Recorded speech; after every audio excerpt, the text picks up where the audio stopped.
it reaches zero.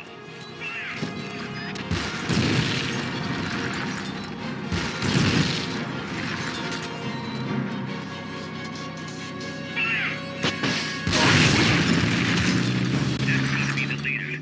Can you take him down?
They've okayed the request for support.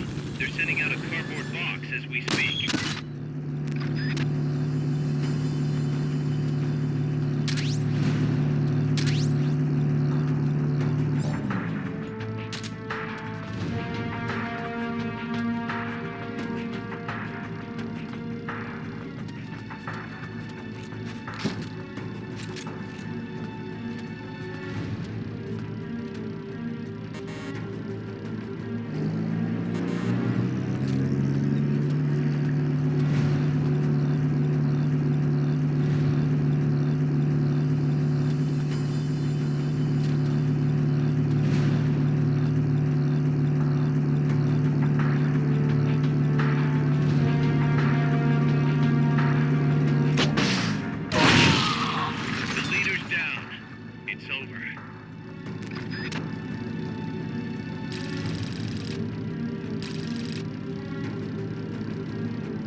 Snake, the truck is headed up the mountain road past the tunnel.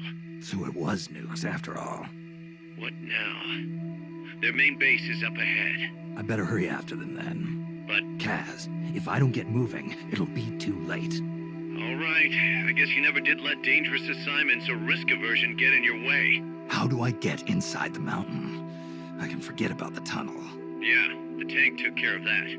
Any other routes? Why don't I let a local expert take over? Snake, you need a way into the mountain? Yeah, got one. Let's see. Do you remember that precinct I was in? In the village, right? Right. Go back to the village and head north. There is a bridge that connects to the mountain road. It crosses over a gorge. That's probably the best way. But there is a little problem. The path heading north from the village is barricaded. You might have to break through. Got it. The heart of Irasu. That's where the enemy's base has got to be, Snake. And maybe... Let me guess. The Basilisco. You don't believe me, do you? No, I mean, we'll have to see. Snake, Irazu features a number of crater lakes. The Odeberg government had planned to use those lakes to construct hydroelectric plants as one of its big state development projects. The project was scrapped, but there's still a small opening at the bottom of the lake. Meaning? I checked the satellite imagery, but didn't see anything man-made, which means they probably built a base inside the mountain. Could just be a storage igloo for explosives, or maybe some kind of research facility. What do they hope to accomplish by bringing the nukes there? First things first, get past that barricade north of the village. Looks like the only way through is the noisy way. You'll have to blow it up. Got anything you can use to blow up that barricade? Don't think so. It depends on what kind of barricade it is, but I'm gonna need some powerful explosives. Think you could work something up at Mother Base? How about asking the R&D team to make you C4 explosives? If we don't have enough manpower, you'll have to go find some somewhere. But first, see what we've got going on at Mother Base, Snake.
You're fired.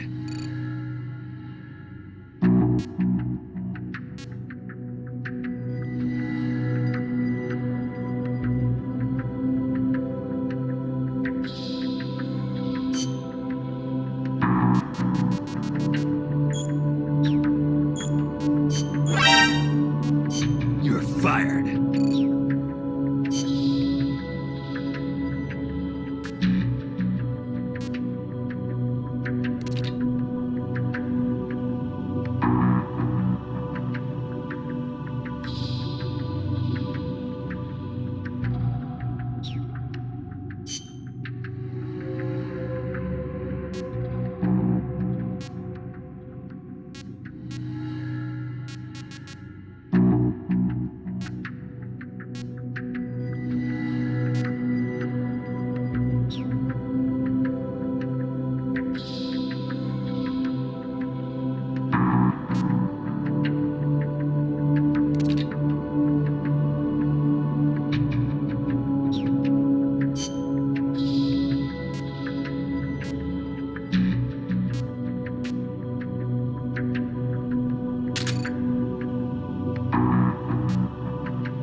You're fired.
target practice. As a special treat, you can practice freely on any of the targets in the kill house today. Shoot your heart out. When you're done, head over to the exit.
This is a kill house.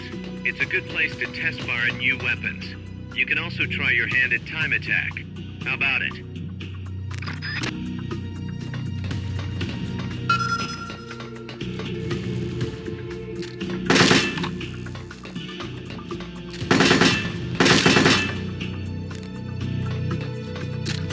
Nice. You hit all the targets in your booth. Move on to the next one.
Targets in your booth. Move on to the next one.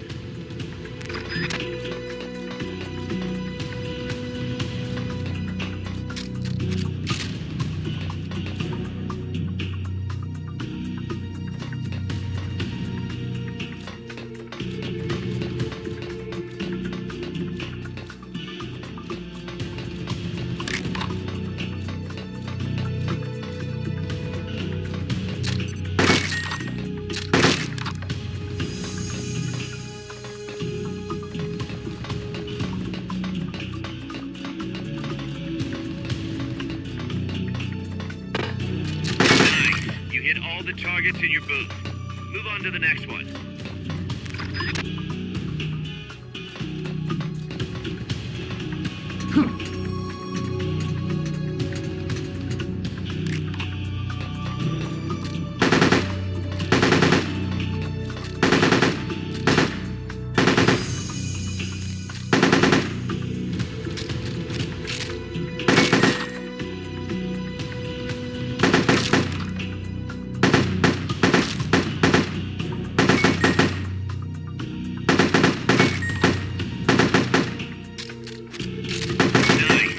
All the targets in your booth. Move on to the next one.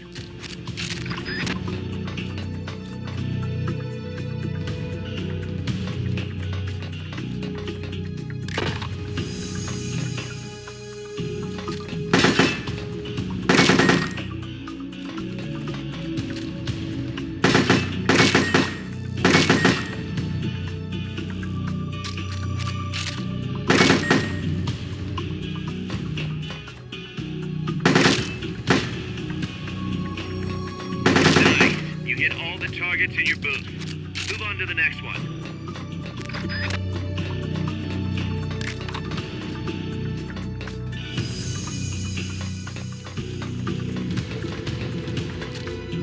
Nice. You hit all the targets in your booth. Move on to the next one.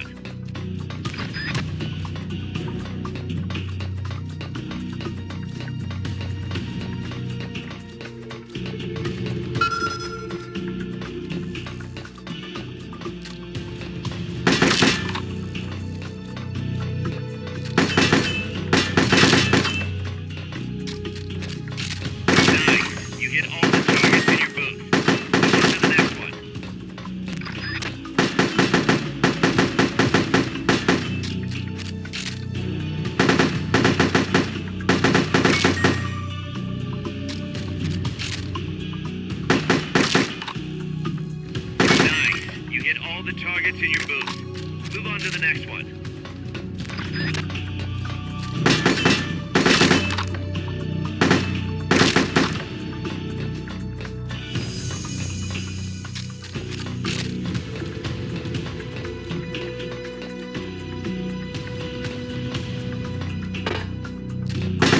Nice. You hit all the targets in your booth. Move on to the next one.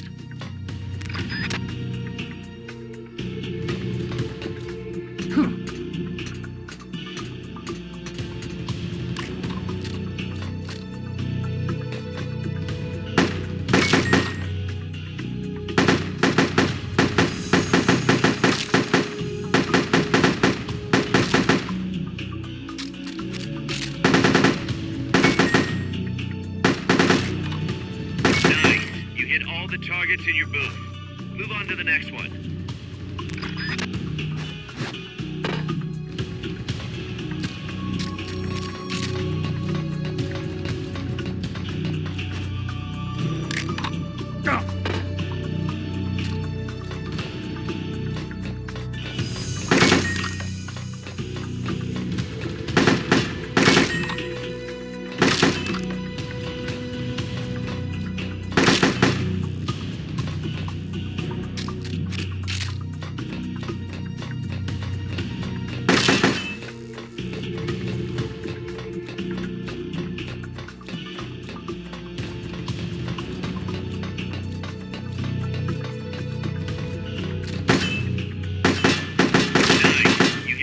Targets in your booth. Move on to the next one.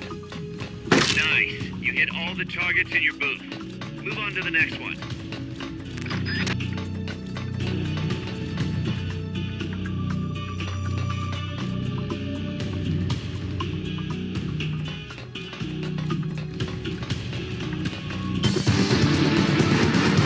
Training exercise complete.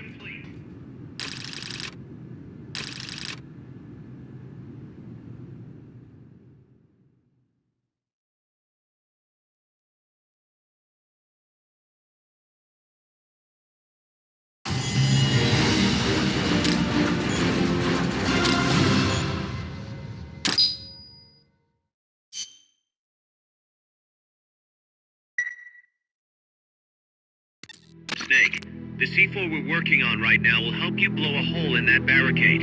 Give us a little more time to finish it. All right. Just be aware that if we run out of GMP, work's gonna grind to a halt, and we'll have to add some folks to the combat unit. I'll keep it in mind.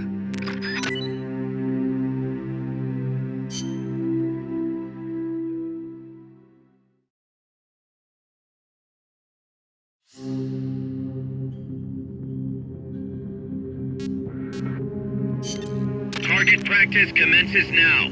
Shoot all the targets in the kill house. When the timer reaches 0, the exercise is over.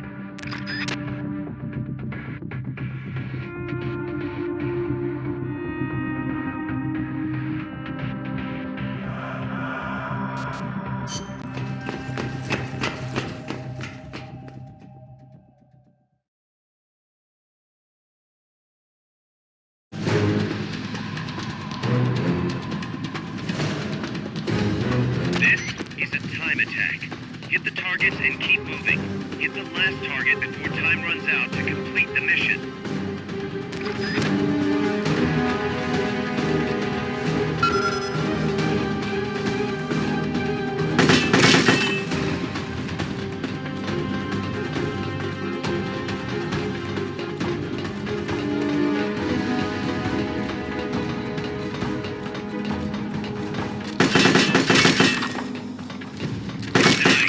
hit all the targets in your booth. Move on to the next one.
Targets in your booth.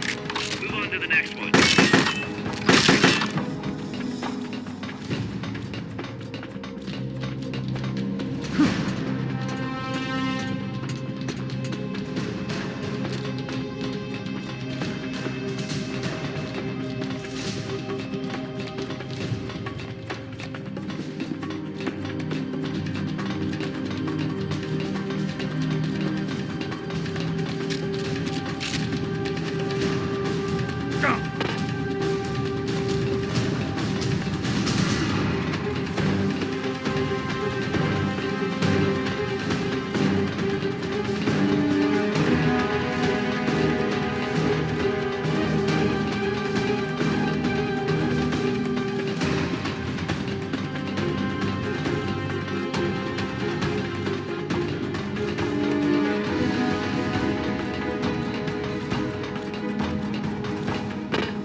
Nice. You hit all the targets in your booth.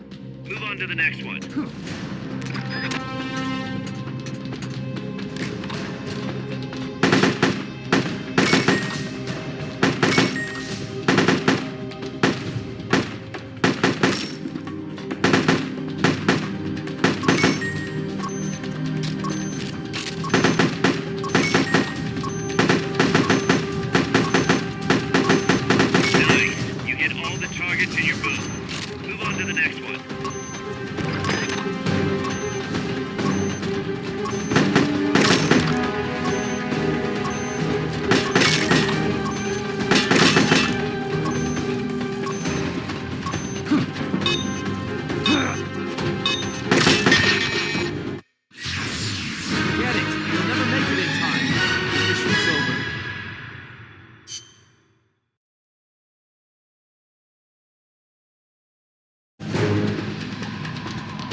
This is a time attack.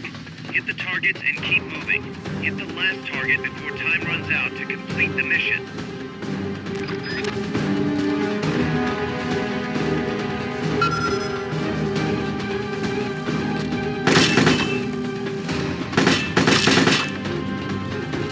Nice. You hit all the targets in your booth. Move on to the next one.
Targets in your booth. Move on to the next one.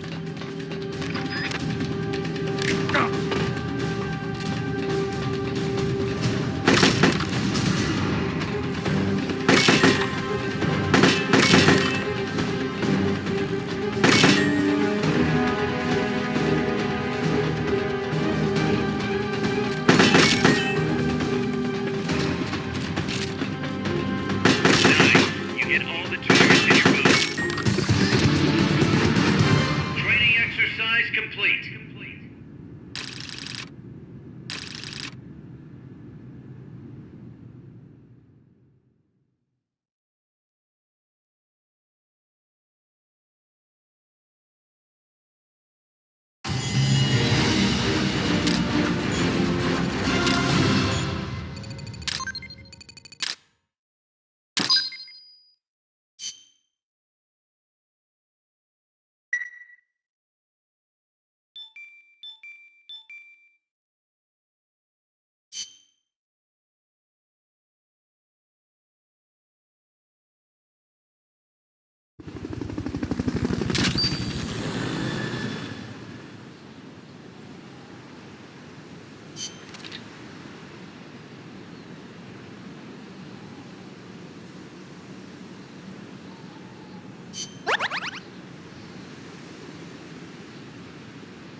Fired.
Snake.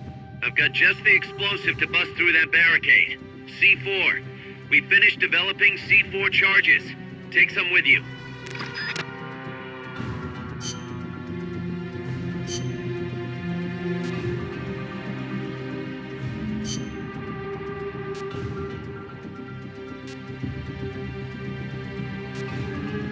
Survival.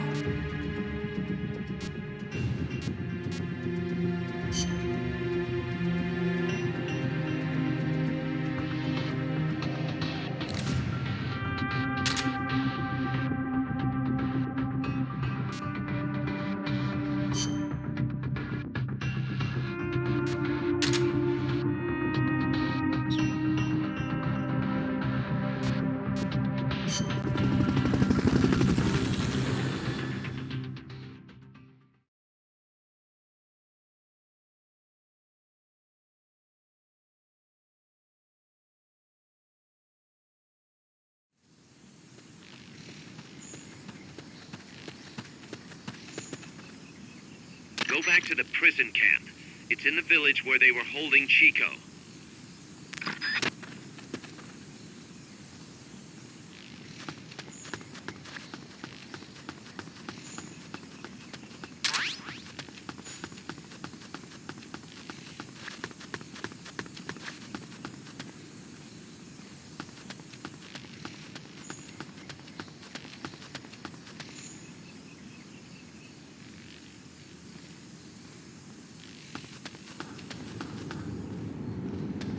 What was that?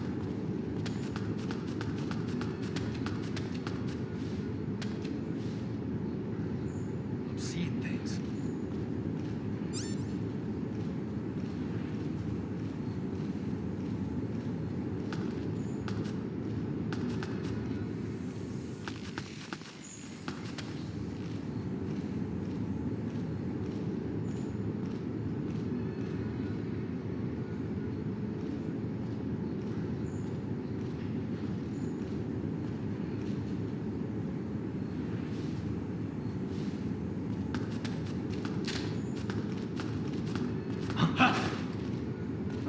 Enemy!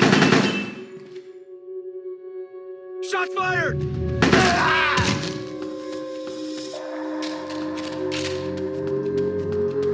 Enemies attacking! Going to alert status!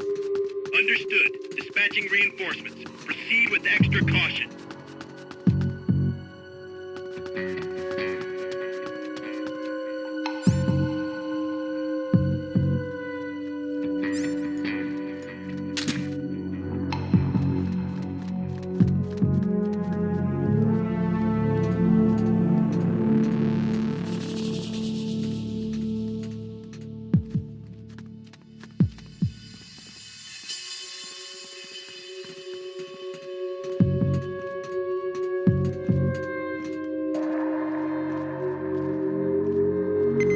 HQ, come in. This is HQ. This is patrol. All clear. Understood. Return to base.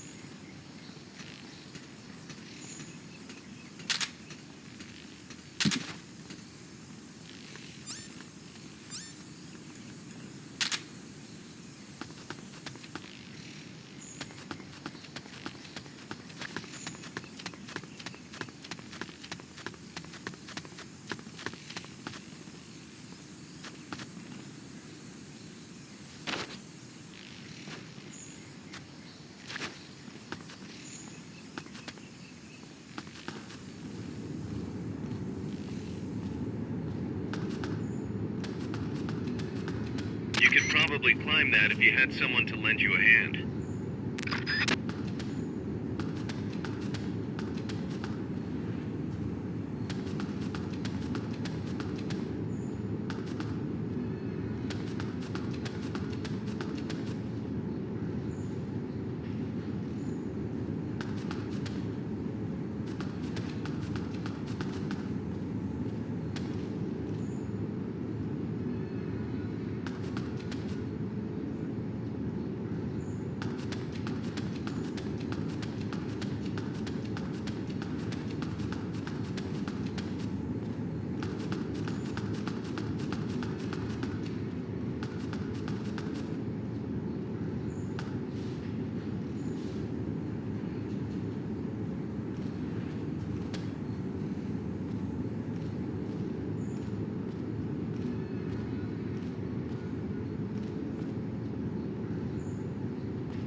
Start talking.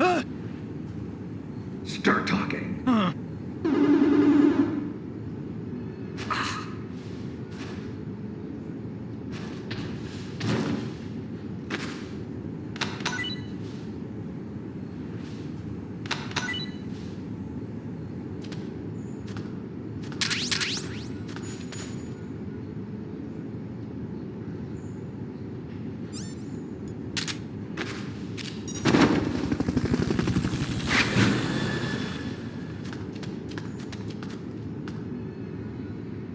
Fulton recovery subject confirmed onboard helicopter.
Make your way back to the prison facility.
Enemies close!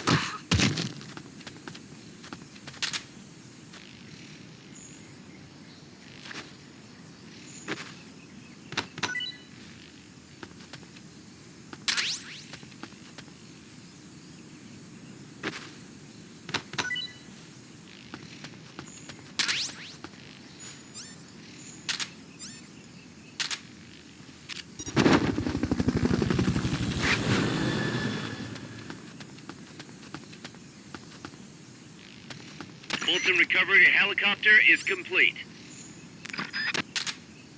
What was that?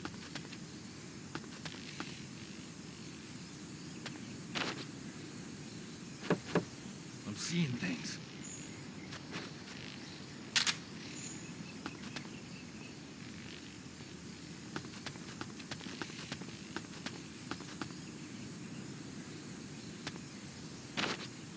Huh?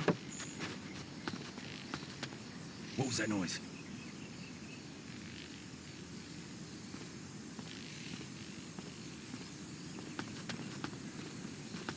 Huh?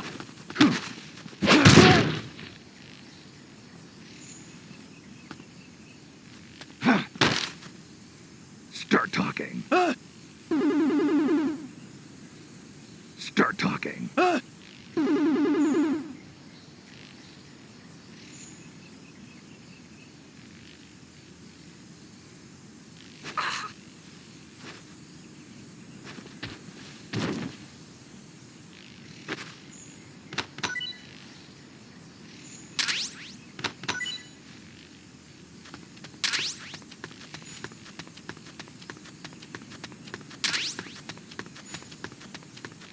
Head west from there, and it'll take you straight to the prison camp.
The gate's on the northwest side of the prison camp. Cut across the camp to get there.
Start talking.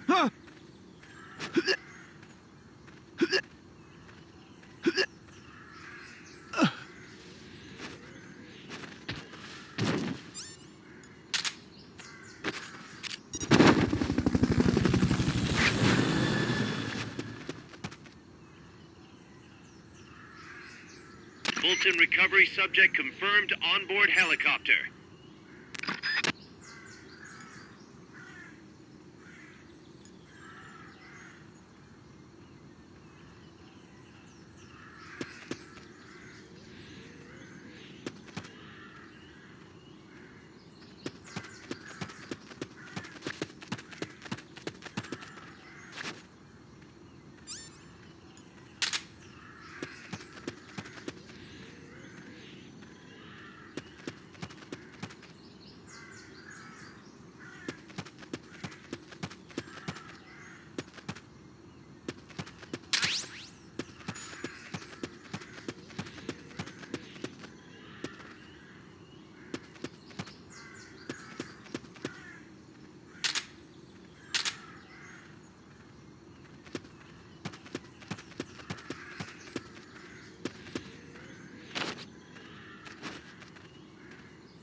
Ha! Ha! We're under attack!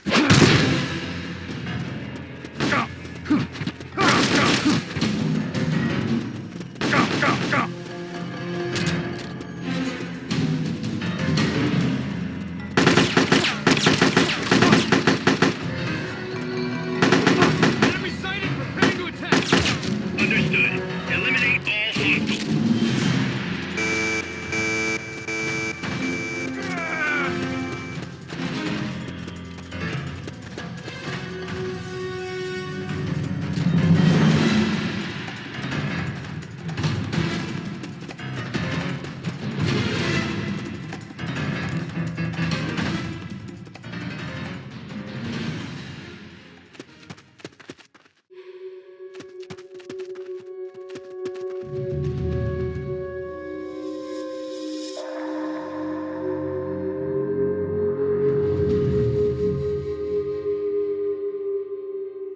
Come in, HQ. This is HQ. This is patrol. Target lost. Going to alert status. Understood. The enemy should still be nearby. Find him.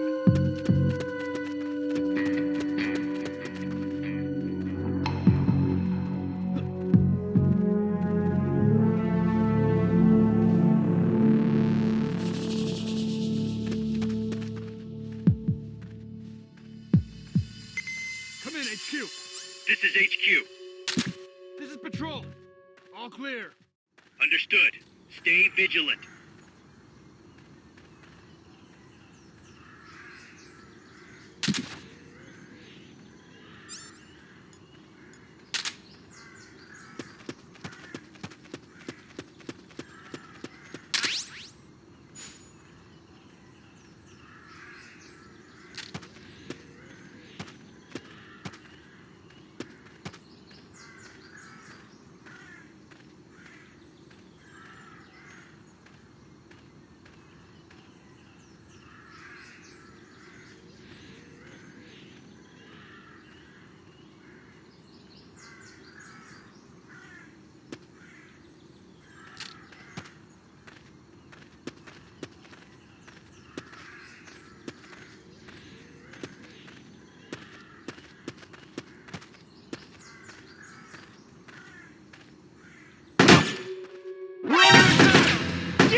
Gunshots! We're being shot at. Going to alert status. Understood. Maintain heightened alert.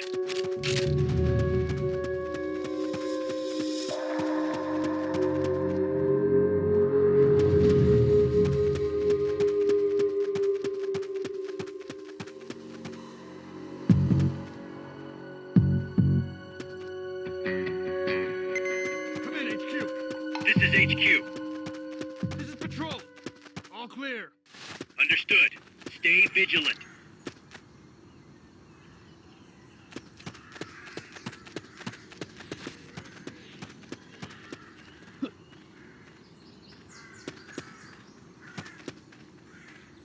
The barricade is located somewhere in that vicinity.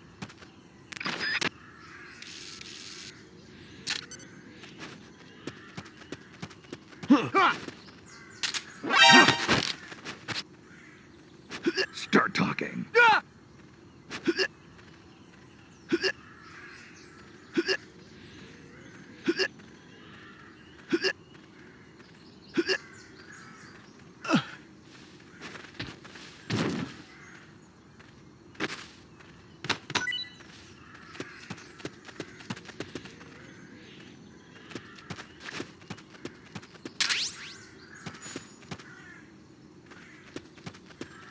First, equip your C4. You can't plant a charge unless it's equipped.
somebody there?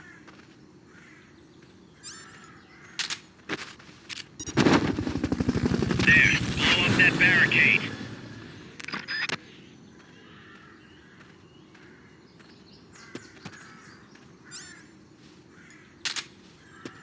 I know I saw something.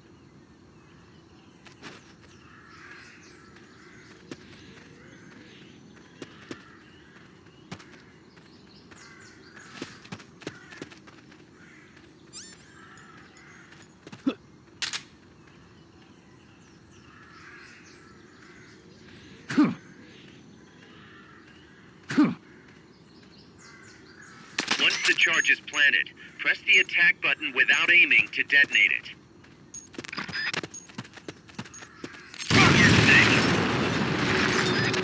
You hear that, Mike? We're under attack!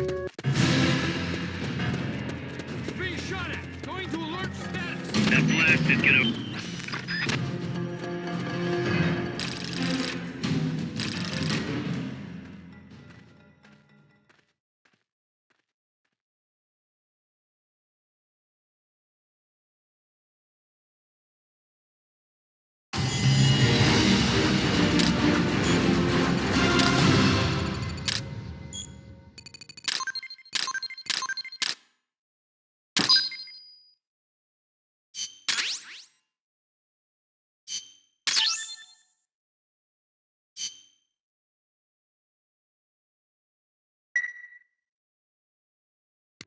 Snake, you there? Yeah, what's up?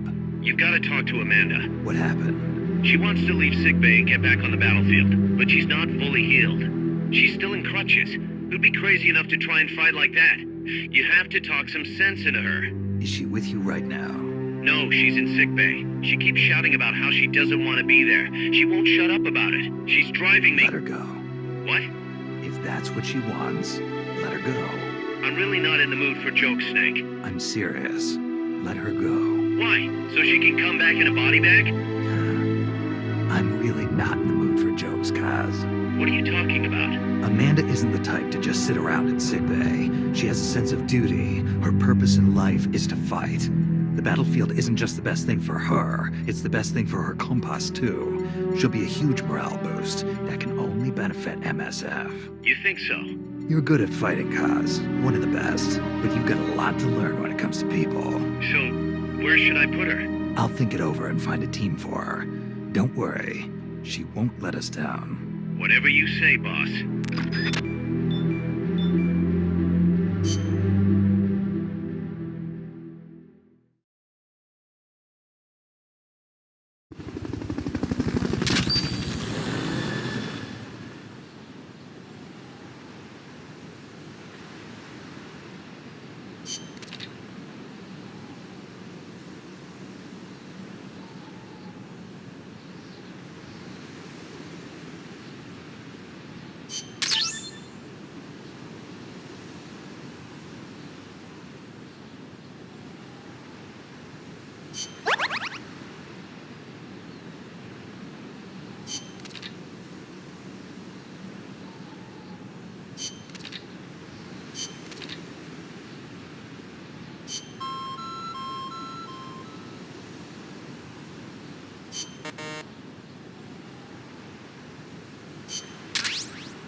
Snake, I've got just...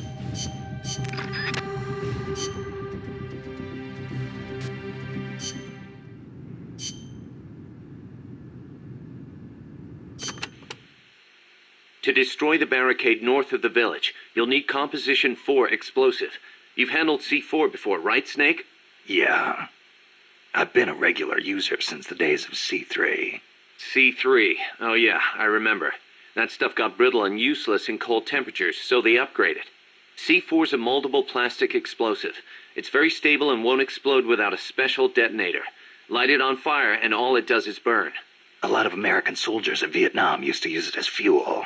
Place it near the barricade and move to a safe location. Then hit the detonator button to blow it up. I'm on it.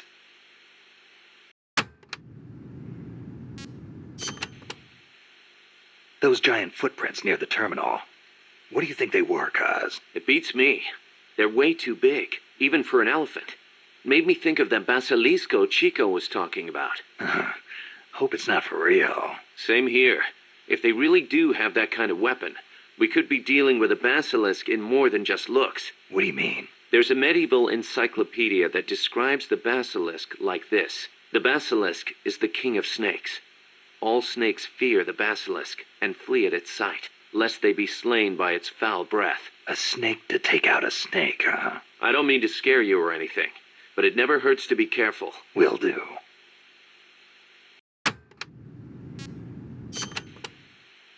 When the enemy spots you and goes on alert, they may call in a backup strike team.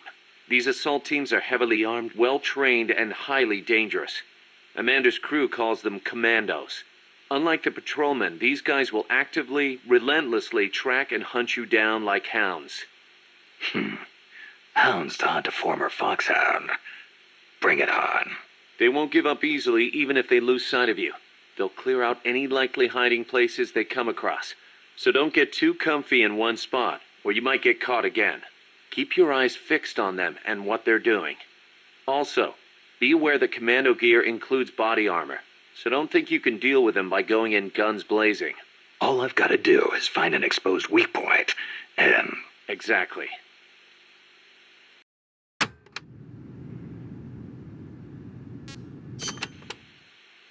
There's one type of commando you really need to watch out for, and that's the kind toting shotguns. They can take a few hits and still keep charging you. And believe me, you don't want them closing in between those shotgun blasts. When they start charging, you need to stop them immediately. Use something with serious stopping power.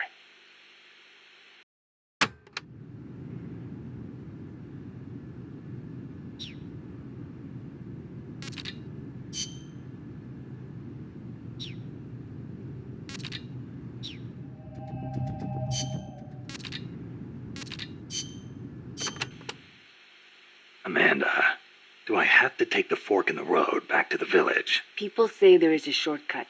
Go back to the coffee factory entrance, then follow the path on the right. That will take you straight to the village. They may have increased security in that area, though. Not surprising after what happened with the tank. What do I do once I'm back at the village? Destroy the barricade at the north side. From there, you can reconnect with the transport route. I'll need C4 for that. The explosion will bring everyone running, too. There's probably going to be a fight, one way or the other. They might not see you if you stick to the narrower pathways. Then just climb over any obstacles. Don't let your guard down after taking out the barricade either.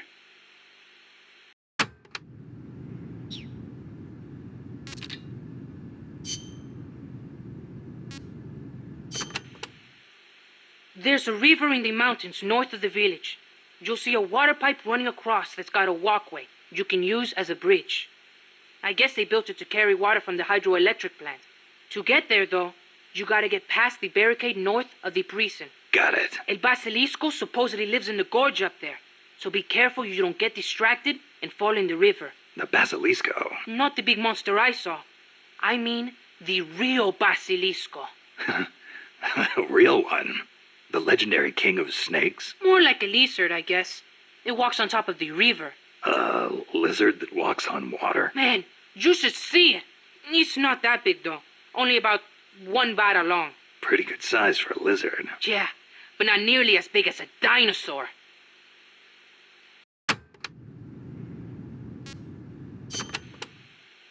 So there's a real Basilisco that lives in the river? I'm only saying I heard stories from people who said they saw it. But I know lots of places to find it in Nicaragua. Do you want to go have a look? I don't have time for sightseeing. You don't like lizards? It's not that. I just think snakes taste better. Who said anything about taste? How about you? You like them? Not that way. They do look kind of like dinosaurs, though. You don't think that's cool? They're both reptiles, yeah. But there's a big difference size-wise. I'll bet there are still big ones around somewhere. They say mammals multiplied and ate up their eggs.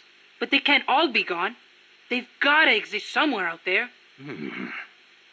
Dinosaur eggs, huh? And animals are always evolving, right? Maybe they evolved so much, they don't even look like dinosaurs anymore. Then you can't really call them dinosaurs, can you? I guess not. Yeah, you're right. Dinosaurs have gotta be big.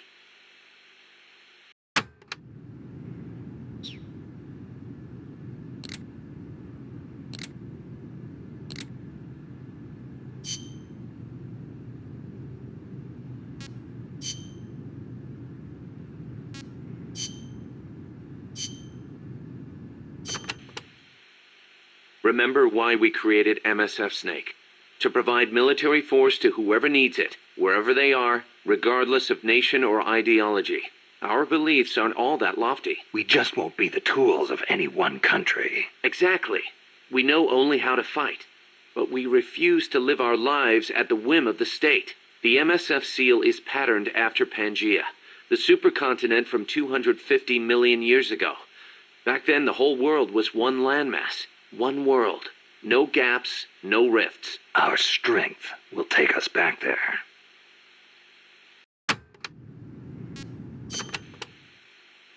What about you, Kaz? Any interest in expanding MSF? You'd better believe it. I want to make us into an organization that doesn't take orders from any country. Just like you were saying, we have to be strong. Strong enough to defend ourselves. We need money, too. Money to train soldiers to fight. The way I see it, we make MSF into something along the lines of a new kind of business. A contractor providing the full range of military services, not just combat, but logistics, training, weapons, outfitting, and R&D. Combining the small footprint and exceptional performance of special forces with the raw military might of a full regular army. Only with that kind of power can we break free of nation-states. What I need from you, boss, is to go out and find guys we can bring back here using Fulton Recovery. Then tell us what assignment to use them for. I'll take care of the rest.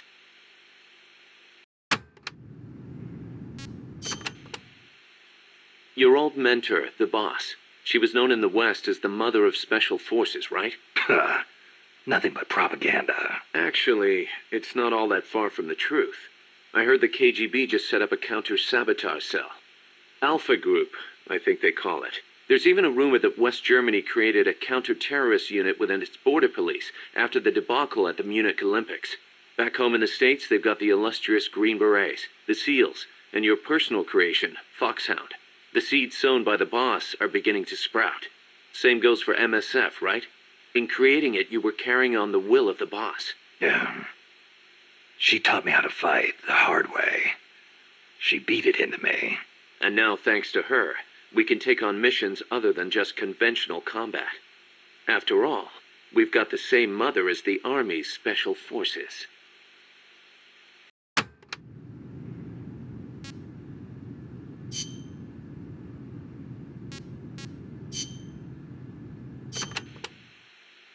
Costa Rica isn't alone. All of Latin America is getting swept up in the superpowers' Cold War. The whole ideological split between East and West. In the end, it's just a greedy scramble for wealth by the ruling classes. The Western bourgeois stand to lose everything if their countries go communist. After all, the communists want to abolish private property altogether. So the capitalist rulers desperately tried to halt the global spread of communism. Hence the phenomenon of red baiting. And the communists, for their part, didn't exactly stay true to their principles. They tried to escape class-based society. But between Stalin's autocracy and the rise of the nomenclatura, they ended up creating one anyway. Once people have power, they stop caring about equality. That's where communism, where society in general reaches its limits. The rulers only care about their own gain.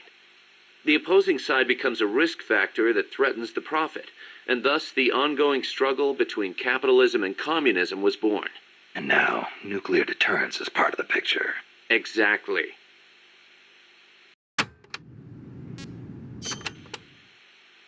They say nuclear weapons are the reason we haven't seen conflict on a global scale since World War II. The thought that your opponent might launch nukes against you sort of makes it tough to start an armed conflict, especially now that they've got intercontinental ballistic missiles.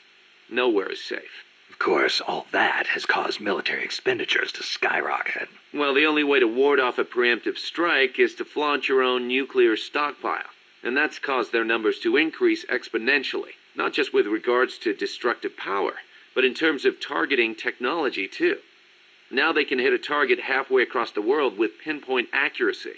In a way, the space race was a demonstration of that technological progress. And as a result of all that, we now have mutually assured destruction. It's the ultimate form of deterrence. No one's going to launch their nukes knowing they'll be obliterated in return. I don't know. The chance of somebody hitting the button by mistake is never zero.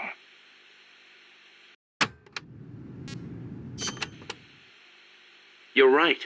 Even with peace guaranteed by MAD, there's always the risk of an accident. Nobody wants the world to end on account of some machines malfunctioning. On the other hand, thanks to deterrence, we haven't had a world war since 1945. You gotta admit, it has been pretty peaceful. Not that it matters to us. People point at the nuclear arms and space races and call it a Cold War. I say if they're not shooting at each other, why not call it world peace? Doesn't mean war is gone. Look at Korea. Look at Vietnam. Well, yeah, but I'm talking in relative terms here. Besides, if war died out completely, we'd be SOL. We're not warmongers. And yet, we can't survive in a world that's at peace. You got a point.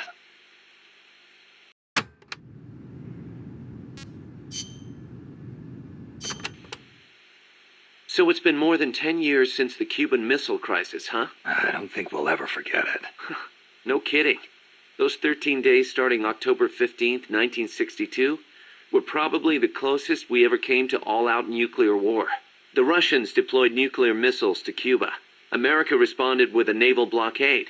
Then Russia shot down an American spy plane. I was still a teenager back then, but I remember what it felt like to be one step away from nuclear war. The adults were freaking out. If it wasn't for the Cuban Missile Crisis, there might never have been an Operation Snake Eater. And What's the matter, Snake? It's not like you to get all hypothetical. I guess not. It was the reassessment after the missile crisis that paved the way for the hotline between Moscow and Washington, and also for détente. That's irony for you.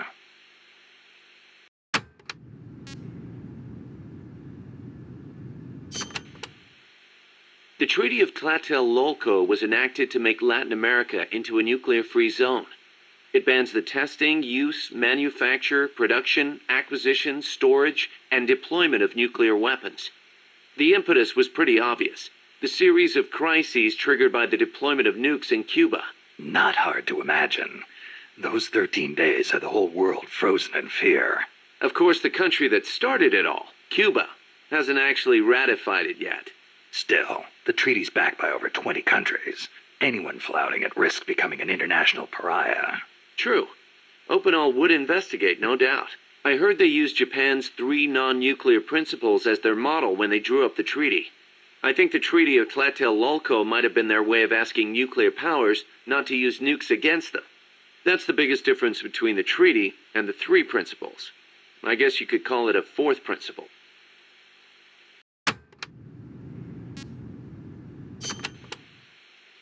So Costa Rica abolished its army back in, what, 1949? Pretty gutsy move for a Central American nation at the time. Yeah, well, they'd just come out of a civil war. I'm sure they were driven by a desire to avoid another tragedy like Paz said. But I think they had a more compelling reason. Army coups d'etat are a way of life in so many Latin American countries. Imagine seeing that up close. No army, no coup. Makes sense. Plus, their economy was in ruins, so they honestly didn't have any money to spend on an army anyway. Yeah, but weren't they on less than friendly terms with Nicaragua? Yeah, and in fact, Nicaragua did end up invading. But the Civil Guard fought back and the OAS brokered a ceasefire. The U.S. and the rest of the OAS had their back, and they used it to full advantage. For a quarter century, they survived in the powder keg of Central America. That must have taken some serious diplomacy, even if the Civil Guard is pretty decked out for a police force. Must be tough to be a country without an army.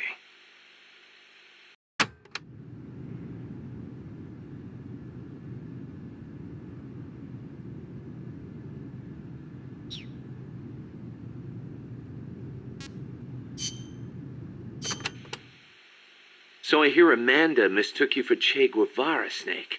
That's not too bad, huh? Yeah, right. I'm not even worthy of polishing his boots. Don't be so modest. From where I'm standing, your men see you as a great man. As great as the century's most complete human being. That's Sartre, right? Well, there's hardly been a more iconic figure of his times than Che. Oh, he was more than that. He was a true revolutionary and a great warrior. I'm with you there. Can you believe that when he first went to Cuba with Fidel, they had only 12 guys with them? But they rallied. They brought in new recruits, won the support of the peasants, expanded their organization. And in the end, they overthrew the Batista regime. People flocked to them because they were honest. They won because they were strong. Those are the qualities that make men great. You know, we're kind of in the same boat they were back then. Here we are, a handful of mercenaries taking on an army backed by the United States. Yeah, we've got a long way to go. But we've got to keep on going. It's not just about winning in battle. You need to think about recruiting people and growing this operation. Got it.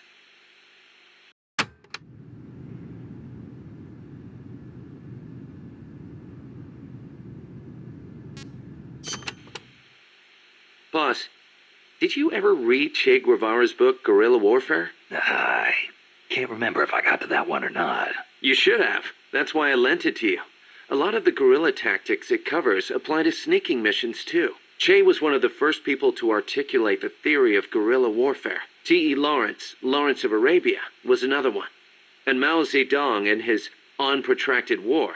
Theory aside, Nicaragua's General Sandino was one of the first to put guerrilla tactics into practice, which explains why the Sandinistas named themselves after him. If you think about it, guerrilla warfare itself has been around since ancient times. There's only so many ways a small group can upset a large army. There was a samurai in Japan who excelled in guerrilla warfare. No kidding. Tsunoki Masashige. He was a warrior who lived in the medieval era. He used unconventional tactics to help overthrow the Kamakura shogunate. Like what? Trojan horse-style maneuvers and decoys to confuse the enemy. The best one was when the enemy was climbing the castle walls. He dumped boiling water and human excrement on them. Sounds great. Let's put it in the MSF playbook. You're not serious, are you, boss? Why not? We've got plenty of crap to unload. Yeah. I'll think about it.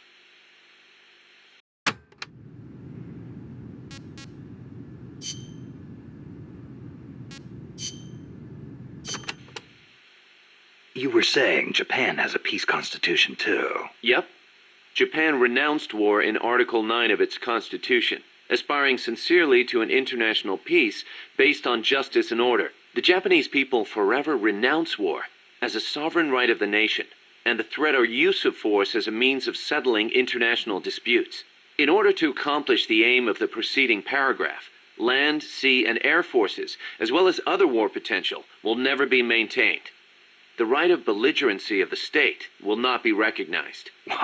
You know it by heart. Some things you never forget. Impressive.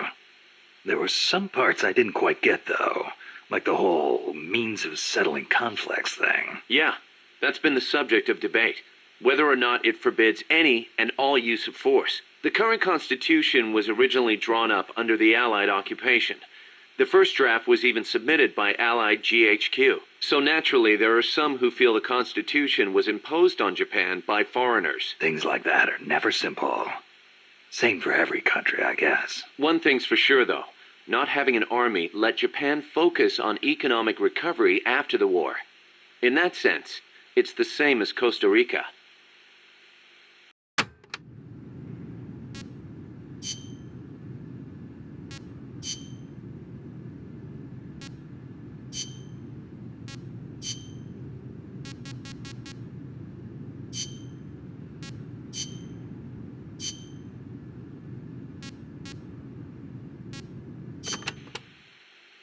Hey, Snake, mind if I ask you something?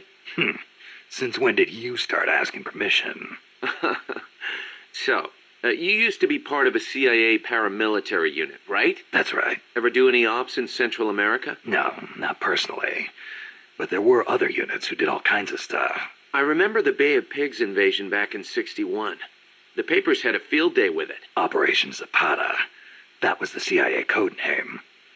The whole thing went south. Then there was Che Guevara, being hunted down in Bolivia. I heard the CIA had a hand in that, too. There were several units similar to mine. MSP, SOG.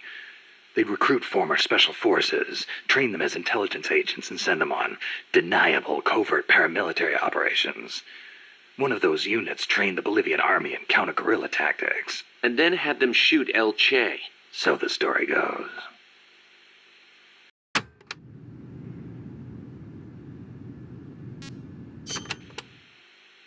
Around here, they say La CIA instead of CIA, huh? Nothing strange about it. That's how it's pronounced when you read it in Spanish. It has the feminine noun ending a, so they use the article la.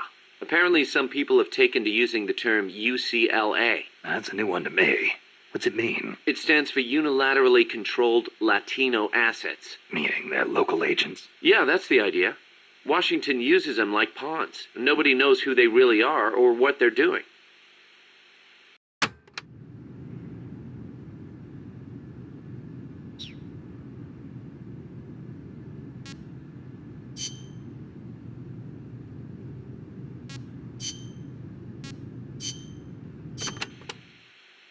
You were saying Japan has a...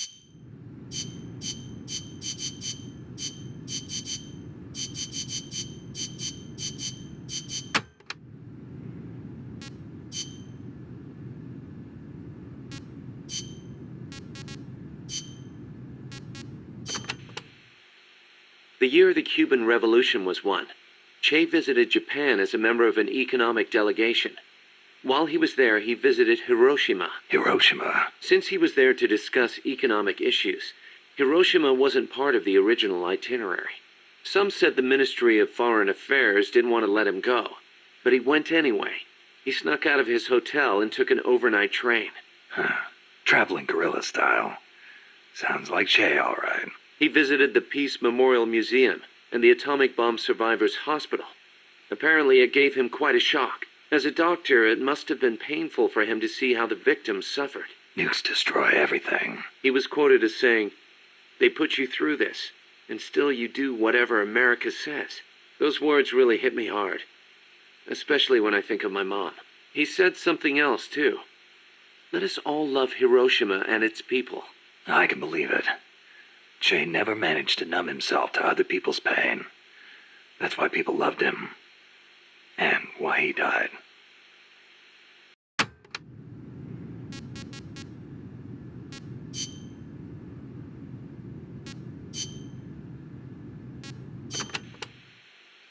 Kaz, you were in the Japanese Self-Defense Force, right? I thought that Article 9 you were talking about earlier prevented Japan from having an army. Yeah, and that's another subject of controversy. The Self-Defense Force is an organization for the purpose of defense. Article 9 of the Constitution does not deny Japan's right to self-defense. Therefore, the SDF is constitutional. That's Tokyo's official stance. Sounds complicated. Call it what you will. It's a distinctly Japanese way of interpreting things.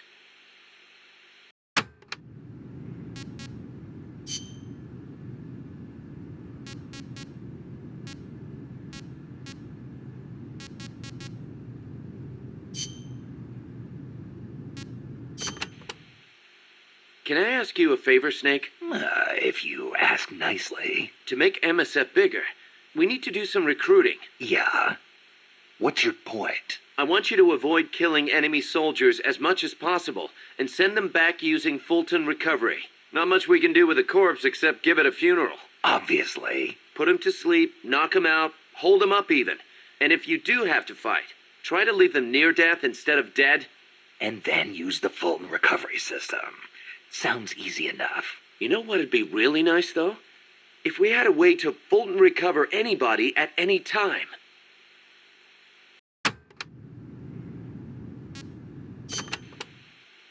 Don't carry any more gear than you need. If you try and stuff your entire arsenal into your backpack, it'll be too heavy and your mobility will be impaired. You'll only be hurting yourself. I know. Take only what you need. Every rookie knows that. You can check the weight of your gear before heading out. So make sure you do. Got it.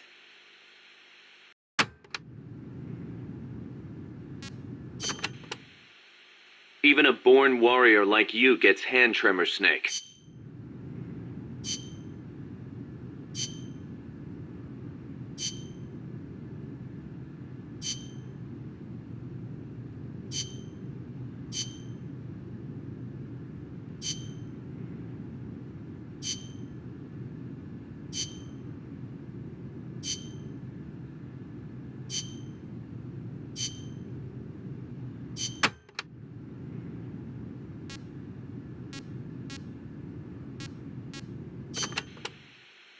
Choosing the right uniform is crucial. Pick one that matches the mission objective and your own combat style.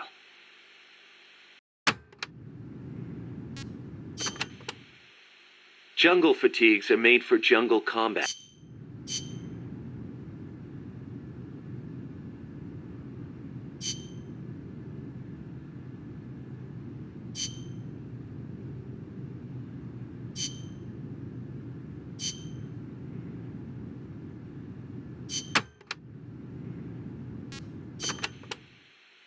Naked.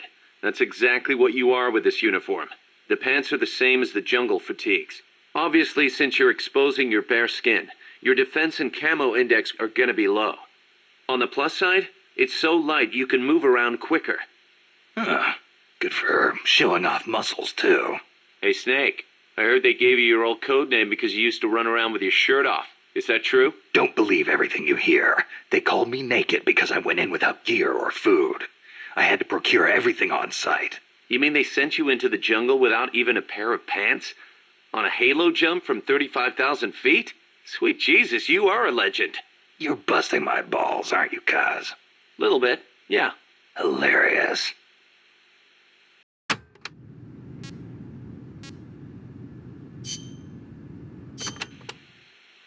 Snake, about cardboard boxes. It feels kind of weird me explaining this stuff to you, but there have been a few recent developments in cardboard box technology. So just to be safe, here goes. Go on. You can do much more with a box than just hide under it. You can put it someplace and leave it there. Huh? You can get on top of it and use it to reach high places, or hide from the enemy in its shadow. I like what I'm hearing so far. And that's not all. You can even put items in it and send them to Co-op's teammates. Really? I never thought of any of that. Damn. Is there anything a cardboard box can't do? Every soldier should have one. Yeah, well, don't get too excited. This isn't exactly what they were made for. Which reminds me, don't you think the boxes around here are a little on the big side? You're right. I bet 2 people could fit under one box, if they packed in tight enough. They call them love boxes. Love boxes? Of course, you don't need a love box to fit 2 people inside. Any box of similar size will do.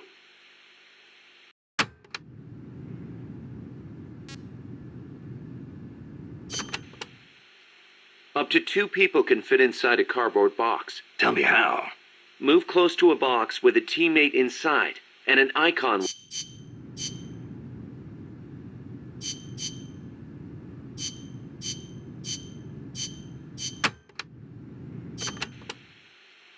Up to 2 people...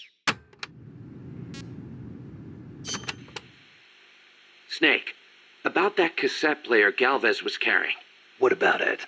That was no Russian imitation. It was the real deal. A prototype developed by a Japanese company. Get out of here. It's true. It had the Sony logo on it. The product name is Walkman. Walkman. It's a revolutionary new concept.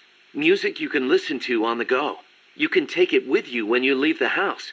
I gave it a listen, and you wouldn't believe how good the sound quality is for something so tiny. And in stereo, too. Think of the technology that must have gone into it. And that tape is equally amazing. The treble range is clearly superior to any other cassette ever made. Stylish, too. How'd Galvez get his hands on a model that's not even out yet?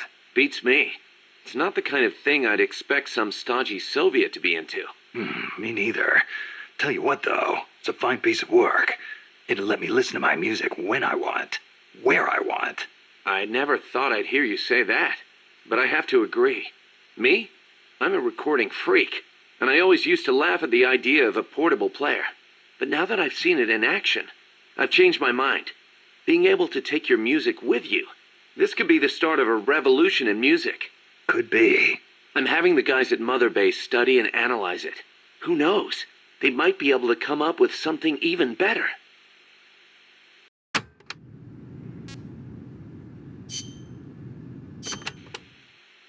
Amanda and her crew tell me they've managed to identify several different categories of mercenaries employed by the CIA. Give me a rundown.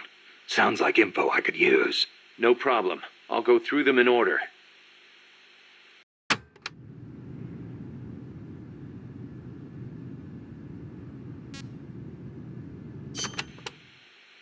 The type of enemy you'll be seeing most is the type that patrols and guards a specific operational area. For the sake of convenience, Amanda's crew calls the outdoor ones patrolmen and the indoor ones guards. They might look like they're just out for a stroll, but don't be fooled. They're sharper than they look. All of their senses are finely honed. Normally, they'll patrol along fixed routes, but when the alert level is raised, they'll assume a more efficient alert posture and focus on defending specific points. That's bad for you. Obviously, they can hold their own in combat, and with body armor, it'll be even harder to take them down.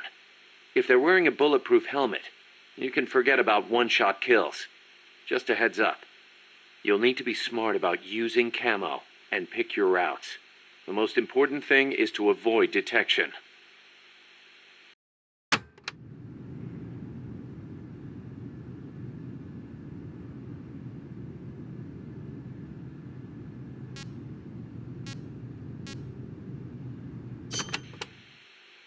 There are areas out there where enemy soldiers are deployed in multiple layers for extra coverage. More than a few of those will be attacking you from a distance, rooftops and far-off vantage points. Try not to get too distracted by nearby enemies, because you could be leaving yourself wide open to longer-range attacks. I'll be careful.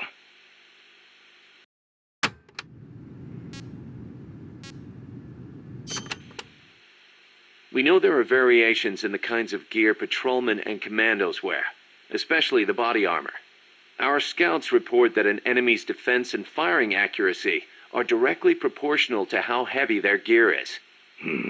Those must be the guys with the highest combat skills. They can fight in heavier gear without their performance suffering. Supposedly, it's pretty easy to tell the difference in gear just by looking. So remember, use extra caution when dealing with enemies wearing heavy gear.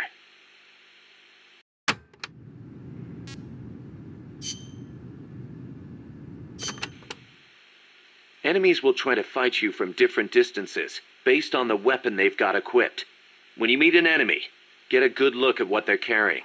It can make or break your chances in battle.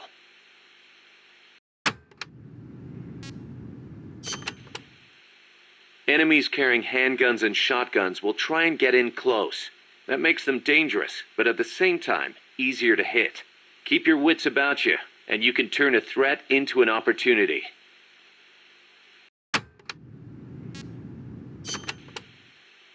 Enemies carrying assault rifles and machine guns will usually fire at you from farther away. Use whatever cover you can find, then return fire with a few well-placed shots of your own.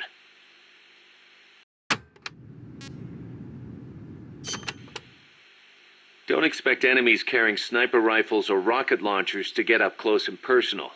They'll be constantly moving from place to place looking for an opening to snipe at you. Tricky bastards. Eye for an eye, tooth for a tooth. Go with the sniper rifle. Make sure you stay out of their line of sight, and when they expose themselves, take them down.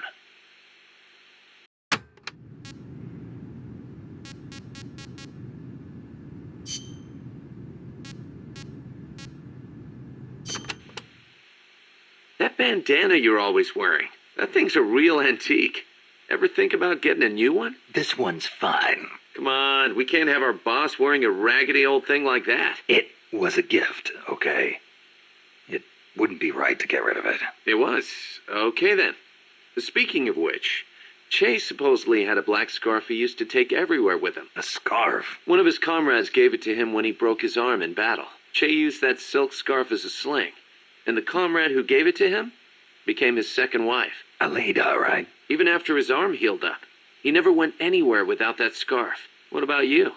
You get that bandana from someone special? No, nothing like that. It's important to me. That's all.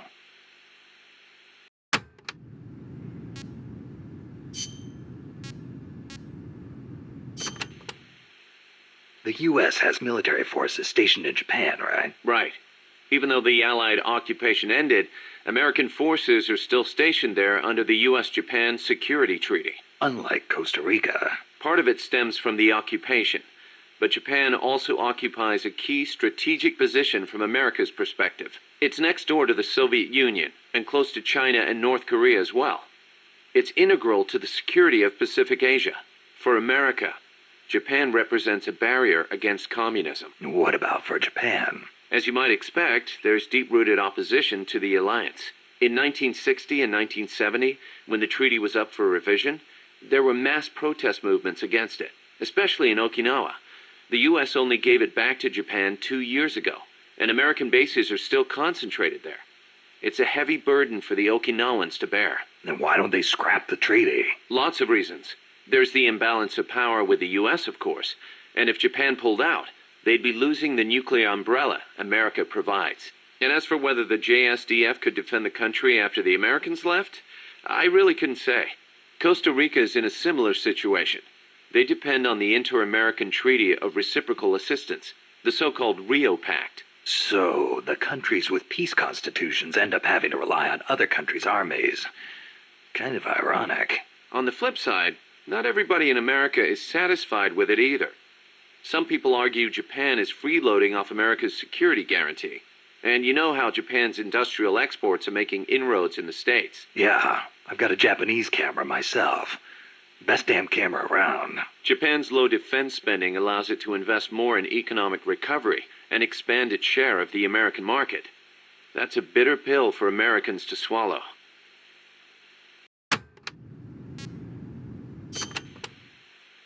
You know that today, Japan is under the American nuclear umbrella. Right. The U.S. vowed to retaliate against any country that launches a nuclear strike against an allied country. That promise deters nuclear attacks against America's allies, hence the term nuclear umbrella. But suppose the Russians nuke Tokyo. Would America really nuke Moscow in return? If they did, the Soviet Union would undoubtedly retaliate. Would Washington really be willing to risk having a bomb dropped on itself in order to avenge Japan? I'm not so sure. Don't tell me you're still worried about Japan. After all these years? It's not that. To be honest, I'm not convinced either. But Moscow faces the same dilemma. Maybe Washington wouldn't retaliate on Japan's behalf. Then again, maybe it would. So you're saying Moscow wouldn't want to risk being attacked either? The whole concept of nuclear deterrence is entirely hypothetical to begin with. When you get down to it, it's all smoke and mirrors.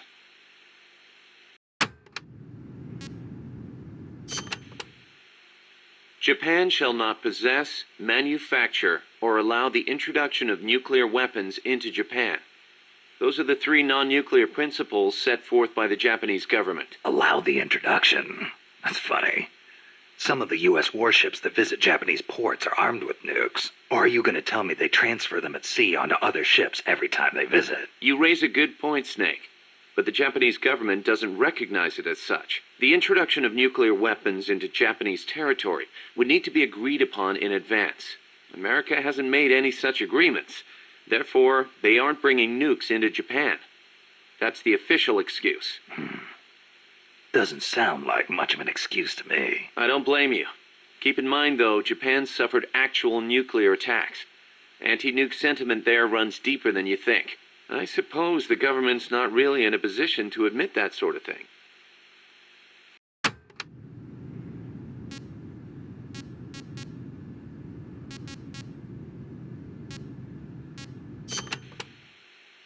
So tell me, Kaz, how's the self-defense force you were in different from an army? The JSDF is set up for national defense.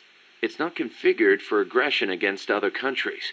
It's what you'd call exclusive defense. Exclusive defense? It's the fundamental strategic posture of the JSDF. No preemptive attacks.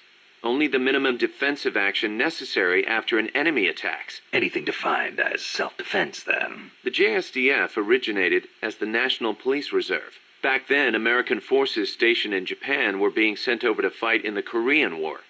So in a sense, the NPR was filling a gap. Police, huh?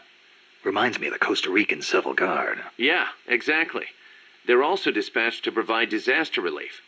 The year before I joined, they had a hell of a time trying to rescue some buses that got hit by landslides.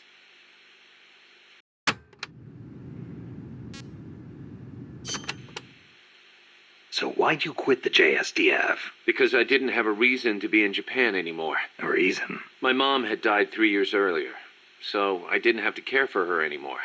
With her gone, there was no point hanging around in Japan. Yeah, but a man with your talents could have risen pretty high in the ranks, I imagine. I don't know what they made of me. Could be it actually alienated me from the brass. And personally, I could never get used to the idea of exclusive defense. Meaning? On a strategic level, I can see how a country could go with the exclusive defense model used by the JSDF. And I've got nothing against my fellow soldiers who believe in it. On a tactical level, though, it just rubbed me the wrong way. To put it simply, I was itching for a real fight. I figured. And I felt as long as I was in the JSDF, I'd never be able to stand shoulder to shoulder with my father, who was in the U.S. Army. Seeing Yukio Mishima's suicide didn't help either. Yukio Mishima. The guy who wrote The Temple of the Golden Pavilion. The way he questioned the status quo hit home with me. Not that I admired his vision or anything, but it did get me thinking, that's for sure.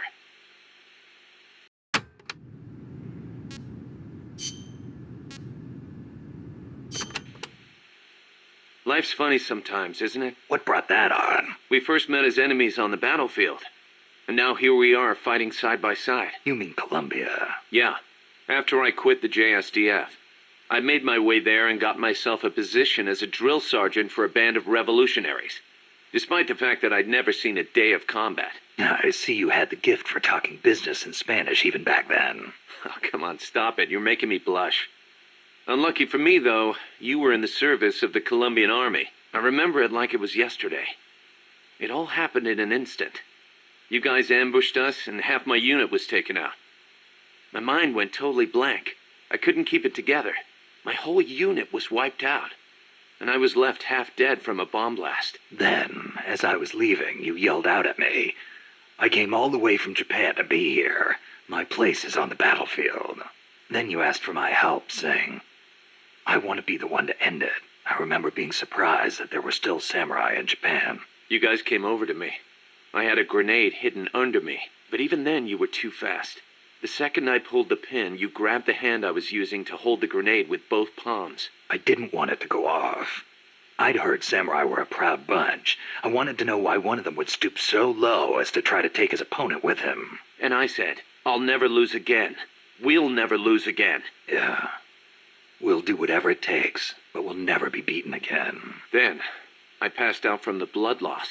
When I woke up, I was in your camp's infirmary, stuck full of tubes. Why'd you save me? Your enemy after I tried to kill you.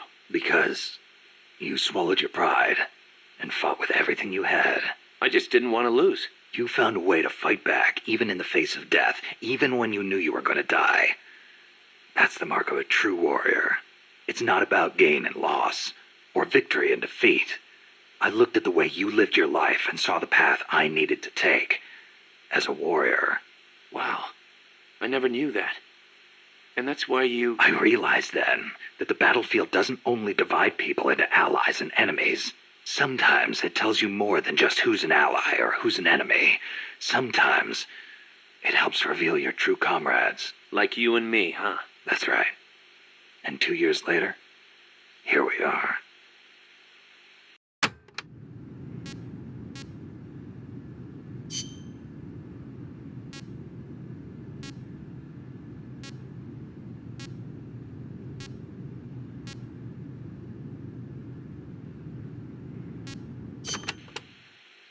If camaraderie represents how much your teammates trust you, then heroism shows how high your...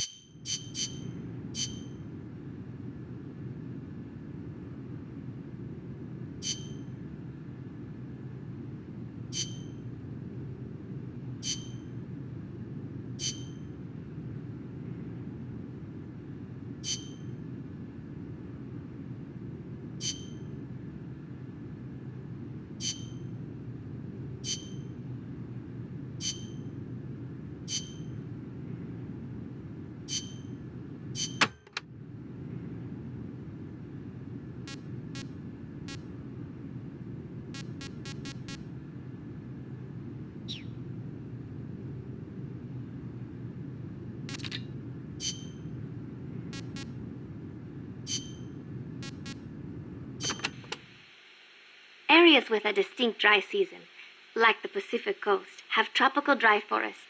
During the dry season, the trees drop their leaves.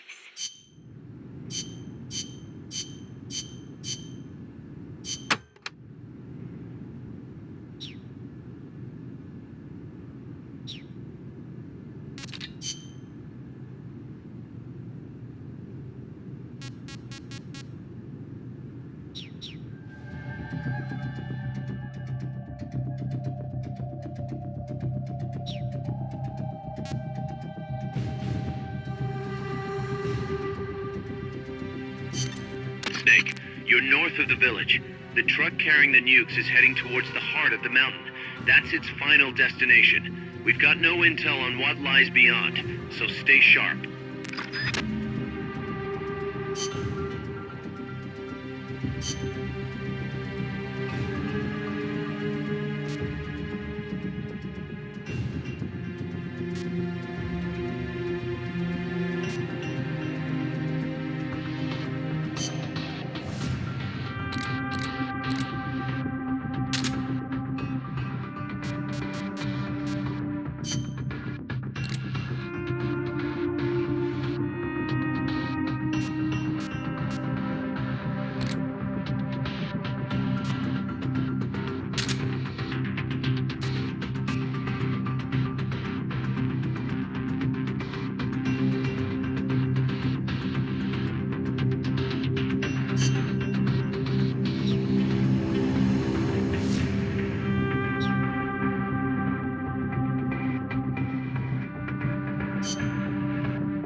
Cross the bridge and head north.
If you had something to stand on, you could probably reach that.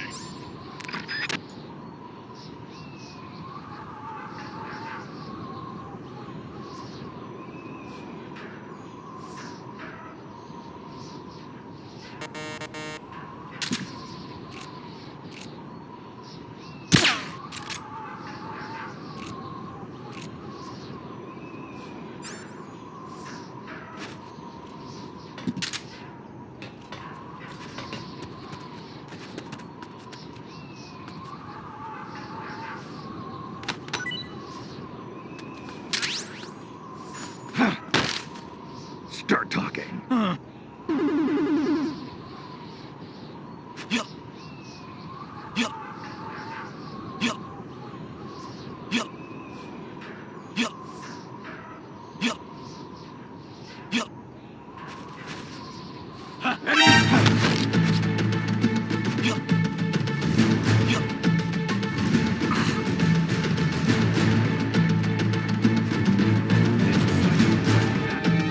Understood.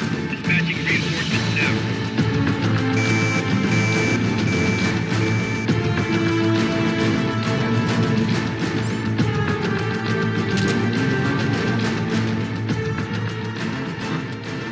Footsteps!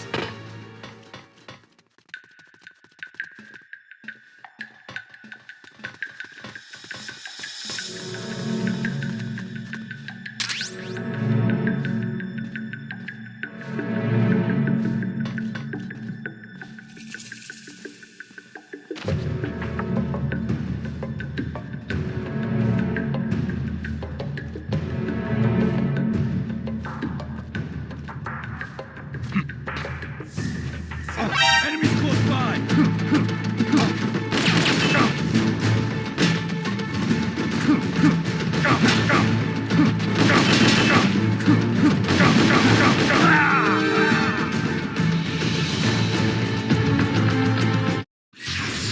Get up, Snake! Without you, this trip is finished! Snake!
Snake, I rigged that radio so you can contact our young lady friend.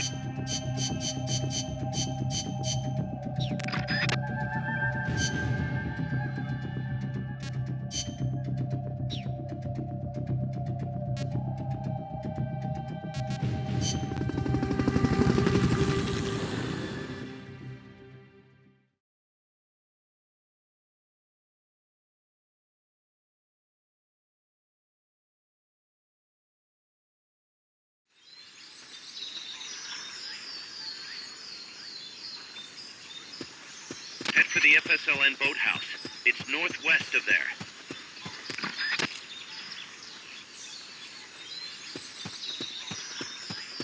You can use the radio you just picked up by pressing the start button to open the menu window. You know you can assign the radio to the select button by choosing options from the menu window.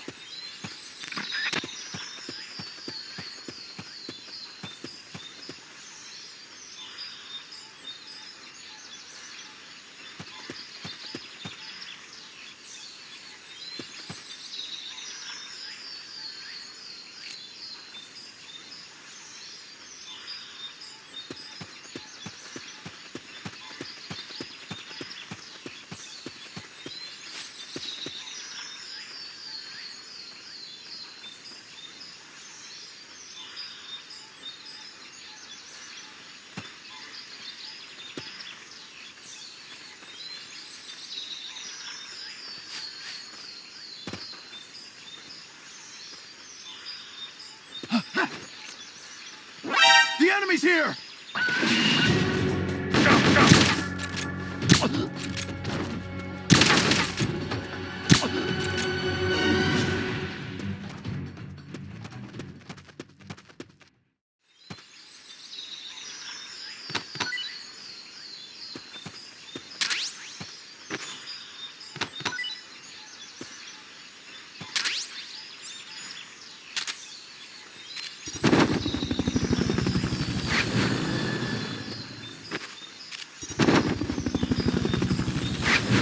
Fulton recovery helicopter is complete.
Can't be imagining things.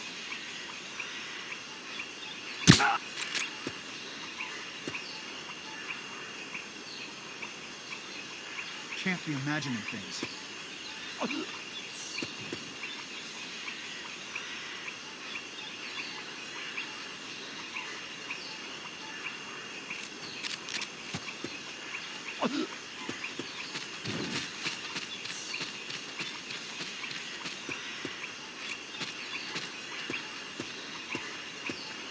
What's going on? Rise and shine.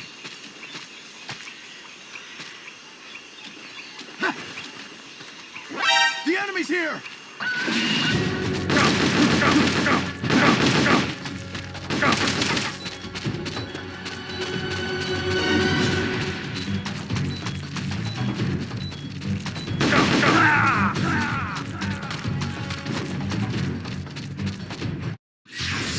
What happened, Snake? Snake!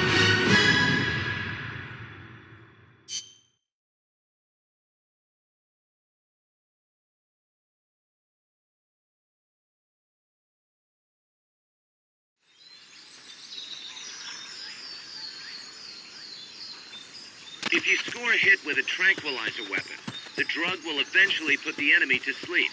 So one way to get past an enemy is to shoot them from a distance, and then wait for them to drop.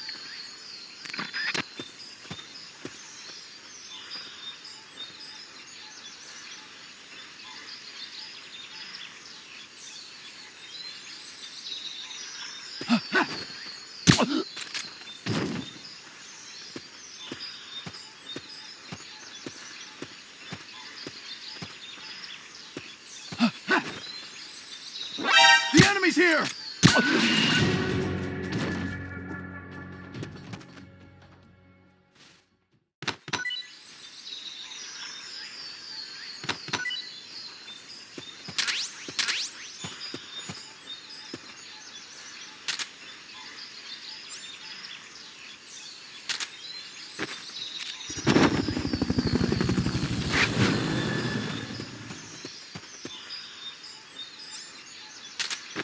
Fulton recovery subject confirmed onboard helicopter.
The boathouse should be close by.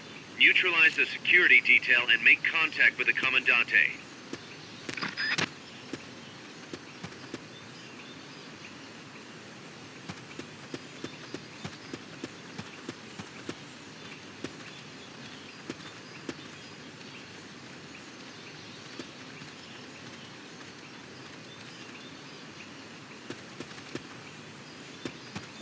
Enemies close by!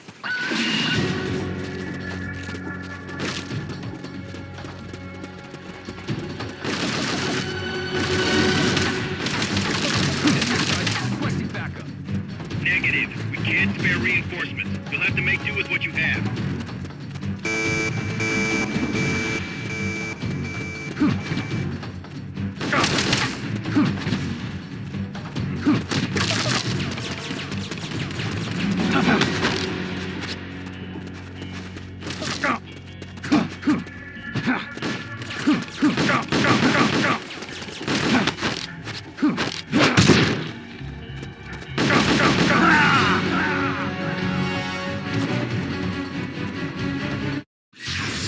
Get up, Snake! Without you, it was finished! Snake!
If you think you're about to die, use a ration or a recovery item.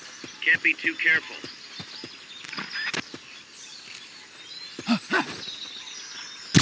The enemy's here!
Fulton recovery helicopter is complete.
Wait.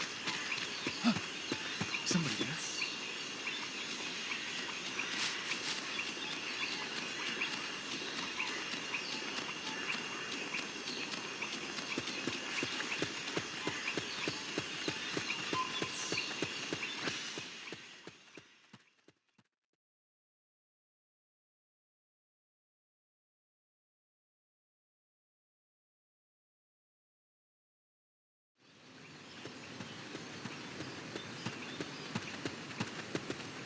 The boathouse should be close by.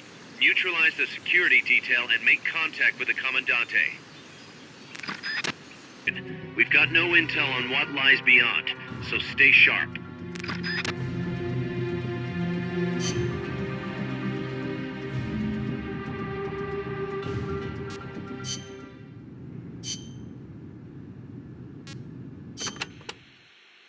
There's one type of commando you really need to watch out for.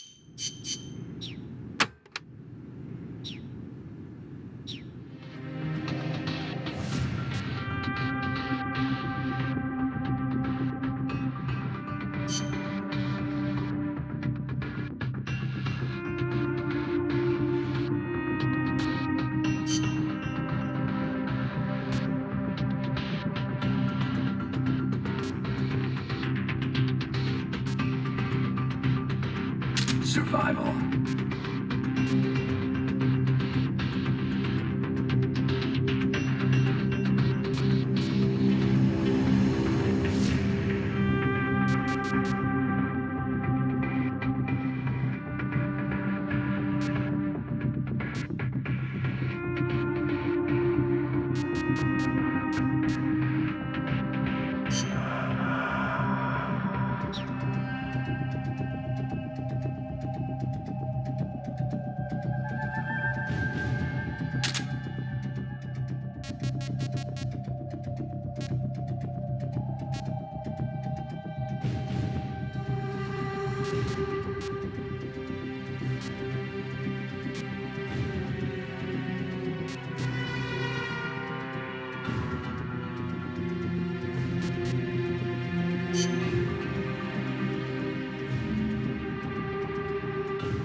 Cross the bridge and head north.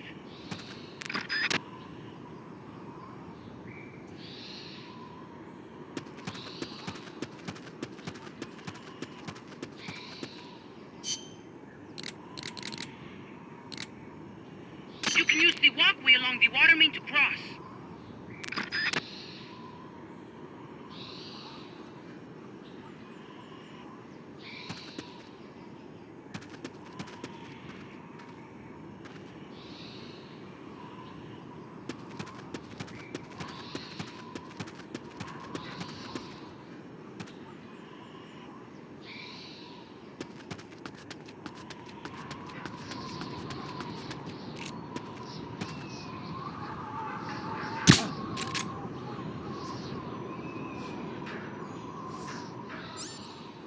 I'm seeing things.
What is it?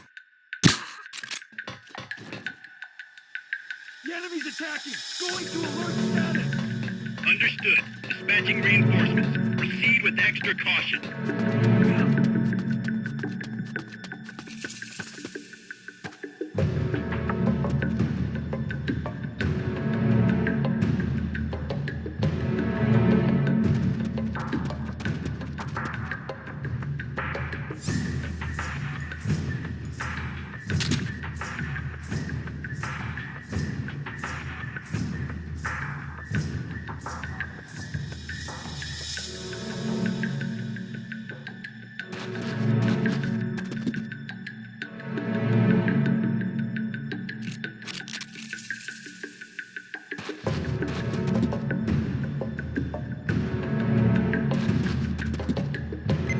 HQ, come in. This is HQ. This is patrol. All clear. Understood. Return to base.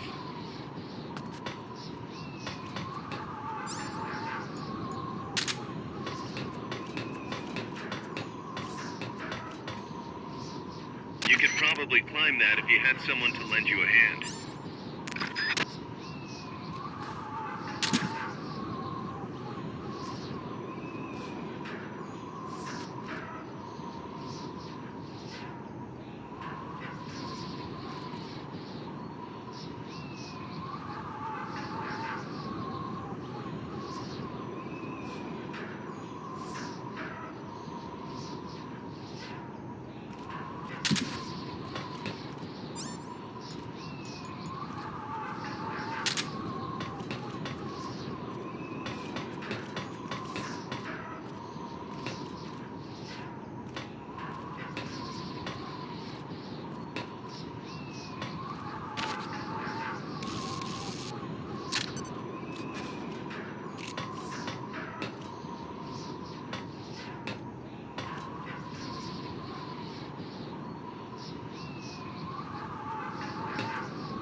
You should be able to climb up there with 2 people.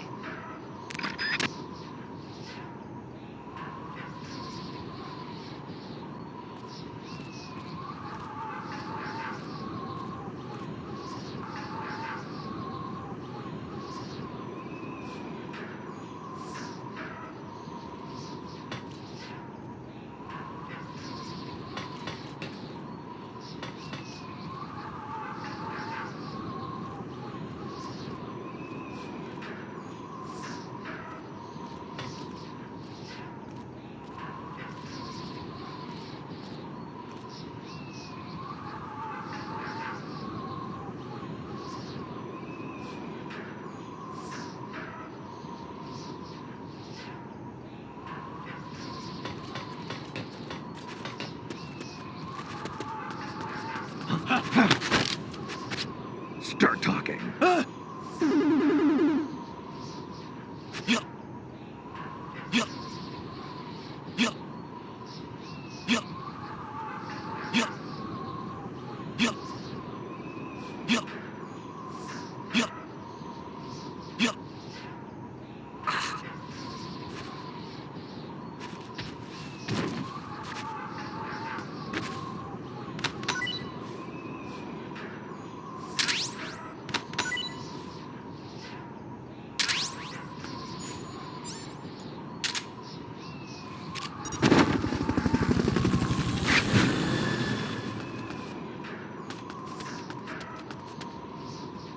Fulton recovery subject confirmed onboard helicopter.